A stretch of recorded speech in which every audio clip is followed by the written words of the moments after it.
Hey guys, we're here with the fellow James who just finished second place at Go for Game Locals. What deck were you playing? I was playing Going Second Anti-Tear Swordsoul. Okay, well, I guess we'll get more to that, so let's just show the list.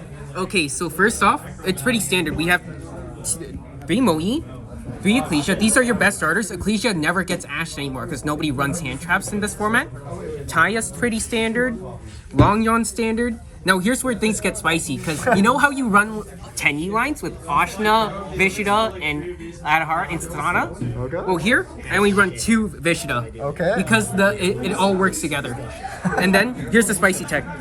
It's 3 D-Shifter, 2 Fenrir, and then that's all for the monsters. The thing with Fenrir is that with Swordsoul, the only way you OTK is with Baron, Chi-Shao, and Monk, because that adds up to exactly 80,000, but with less 10Es, you can't go into Monk. So here, if you have no control, no monsters, you can special summon for a 24 beater for the OTK instead. And then that's all for the monsters. Shifter carries the deck. I don't know what to tell you. And then let's see.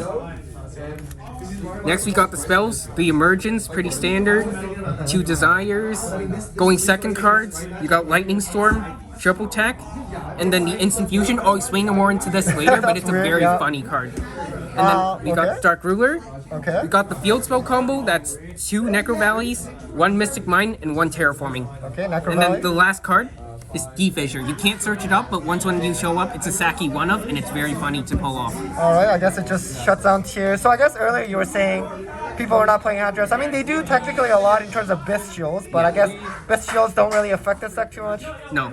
It affects Vishida, but the thing with Vishida is that you can bounce from hand. Like, it's a from-hand bounce with a token on board. So that's pretty good, because you don't use the grave anymore, at least in this variant. And then lastly, traps. Normally Swordsouls run 1 trap, which is Blackout, but here I run 4, because evenly exists. Because you're going second, yeah, yes. No, that makes sense. And then, time for the extra deck. Sure. So, here are my tokens. You don't want to know what this says, but yeah, we'll move on for that. Next, we run 1 Monk, 1 Chengying, 1 Longyon, 1 Baron, pretty and then so the far, level 8s are Dragite, Berserker, 2 Baxia, 2 Taya. Now, and then 1 Ruddy Rose. So basically, it has a special effect where it can banish all cards from the graveyard.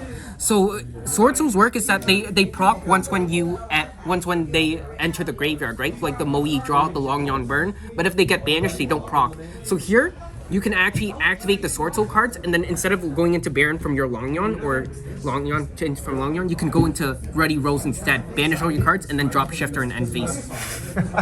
So that way you get the best of all worlds, except for maybe a less negate. But then against tiers, Shifter's all you need. So here you just go for advantage. All right. And then you saw how we had Instant Fusion earlier. So here we can go into Magic Beast, which is a level 4 tuner, or Millennium Eyes, which is basically a called by because it negates monster effects. Can you explain more about this one? So basically, like you activate Instant Fusion, it comes out, and then there's a special tech with this where it can go into Abyss Dweller, because the thing with Swordsoul tokens is that you cannot XYZ summon with them. But with this, and then like any Swordsoul name like Taya, Moe, Ecclesia, you can go into Abyss Dweller, activate its effect, and then like next turn you can just go into Zeus with 2 materials.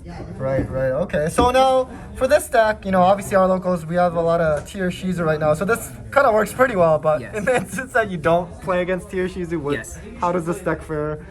So basically, today I faced against, finally, a hero player. They suffer from damage. So it's basically cards that get collateral damage from Shifter. So any card Flu beats, this will beat. And then I main deck stuff like this to beat like decks like Flu, like evenly kills it. And you know, so you gotta like play to kill. Like that's basically what it is.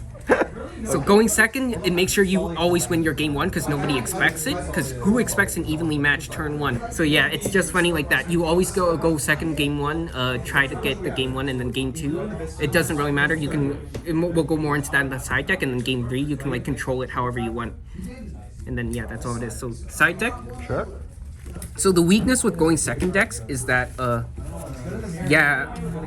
you have no hand traps, right? So then what if they put a tower like Psychic and Punisher, like in Punks? So basically here, you gotta run hand traps in like the side deck. So here's my hand trap package. These are the best hand traps in the meta right now. And then we got Cosmic Cyclones. Okay. You know, standard removal. It's good into every deck. This card, since I'm going second, I can't main deck it. But if you want to main deck it, it's a really good card to main deck until you face Rikas. Okay. Yeah. Called by because I wanted to banish, and then going first it's really good because it stops the hand trap if you don't have instant fusion. Okay. And then here, this is funny because I don't actually like it at all. Like you can put an anti-spell, stuff like that, but this is just a tribute to the pre-banless format where you run 3 of this, 3 of this. Okay. Yeah. So that's it for the deck list. Any shoutouts you want to mention? My boy Vincent over there, he beat me because I drew 3 Shepherd's turn 1, no gas. And then he lent me his Fenders to play as well. Amazing. Well, thank you so much for the deck profile. Take care, everyone.